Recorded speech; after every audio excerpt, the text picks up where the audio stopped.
বাড়ি সুজাপুর ব্রহ্মোত্তর তালেমৌলিপাড়া। এর আগে আসসালামু আলাইকুম। আপনাদের মাঝে আবারও একটা হেল্পিং ভিডিও নিয়ে হাজির হলাম। বেশ কিছুদিন হলো আমি একটা ভিডিও আপলোড করেছিলাম এই দাদার, এবং দাদার একটা সার্জারি অলরেডি হয়েছে, সাথে 3.5 লক্ষ টাকা খরচ হয়েছে সেই সার্জারিটাতে। কিন্তু আবারও একটা সার্জারি করতে হবে, সেই সার্জারিটাতে আবার 3.5 লাখ টাকা খরচ হবে মেডিসিন বাদে। এবং তিনি দীর্ঘদিন ধরে বিছানায় পড়ে আছে, 20 বছরের উপরে, 20 থেকে 22 বছর থেকে বিছানায় পড়ে আছে। আপনাদের ভালোবাসায়, আপনাদের দয়ায়, আপনাদের সাহায্য করেছিলেন বলে একটা সার্জারি কিন্তু অলরেডি করা হয়ে গেছে। আবারও আপনাদের কাছে জোড়হাত করছি, আপনারা আবারও সাহায্য করেন। আপনাদের আবারও সাহায্যের প্রয়োজন, যেহেতু আরও একটা সার্জারি আছে, তাতে আরও 3.5 লাখ টাকা খরচ হবে। তার জন্য আপনাদের কাছে আবারও আসলাম অনুরোধ করতে কি আপনারা সাহায্য করবেন। এবং এই ভিডিওর মাধ্যমে স্ক্যানার দেওয়া থাকবে, আপনারা যেই যা পারবেন দিবেন। এবং আমি কিছু বিস্তারিত জেনে নিব দাদার কাছ থেকে।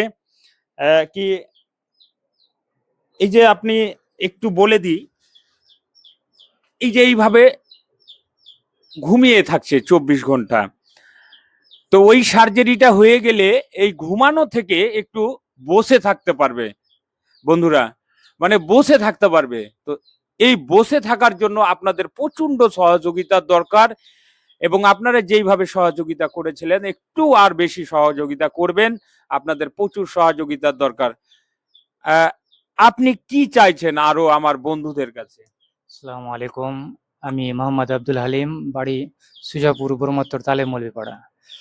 এর আগে ভিডিও করেছিলাম, আপনাদের সহযোগিতাতে আমার একটা অপারেশন হয়েছে পিছনে বেডসোল ঘায়ের। আবার আরেকটা অপারেশন করতে বাকি আছে।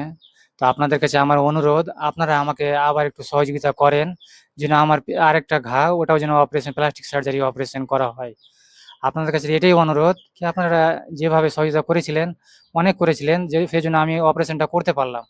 আরও এবার আপনাদের বলছি, এটার জন্য আপনারা আবার একটু সহযোগিতা করেন, যেন আমি আবার এই প্লাস্টিক সার্জারি অপারেশনটা করে, দ্বিতীয় অপারেশনটা করে আবার সুস্থ হয়ে বসে থাকতে পারি, আবার যেন সে সুস্থভাবে ঠিকভাবে কোথাও যেতে পারি। এই কামনা করছি আপনাদের কাছে আমি। তার মানে এইটা সার্জারি হলে কোথাও একটু হেঁটে চড়ে কিংবা মানে কর্ম করে একটু খেতে পারবে। এটা ভালো হয়ে গেলে বসতে পারো, বসে কোথাও যেতে পারবো। আমি এখন বসতে পারছি না ওই ঘায়ের জন্য। একটা হয়েছে, এখন আর একটা বাকি আছে আমার। আপনাদের তো কাছে অনুরোধ দাদা, আপনারা একটু সহায়তা করেন আমাকে। আপনাদের কাছে আমি হাত জোড় করে বলবো কি, যারা পারবেন না অবশ্যই ভিডিওটাকে শেয়ার করবেন। আর দেখছেন, আপনাদের কাছে রিকোয়েস্ট করছে একটু যেন বসে, ভালো হওয়ারও আশা করে না মানুষ, বিপদে পড়লে কি না করে, একটু যেন বসে কর্ম করে খেতে পারে, সেই আস্থাটা আপনাদের কাছে রেখেছে। তো আপনারা একটু সহযোগিতা করবেন, এবং আমার বিশ্বাস আপনারা সহযোগিতা করবেন। যেহেতু এর আগে একটা সার্জারি হয়ে গেছে, আরো 3.5 লক্ষ টাকার মতো লাগবে। আপনারা একটু সহযোগিতা করবেন, আমি সকলকে হাত জোড় করে বলছি। তো সকলেই ভালো থাকেন, সুস্থ থাকেন।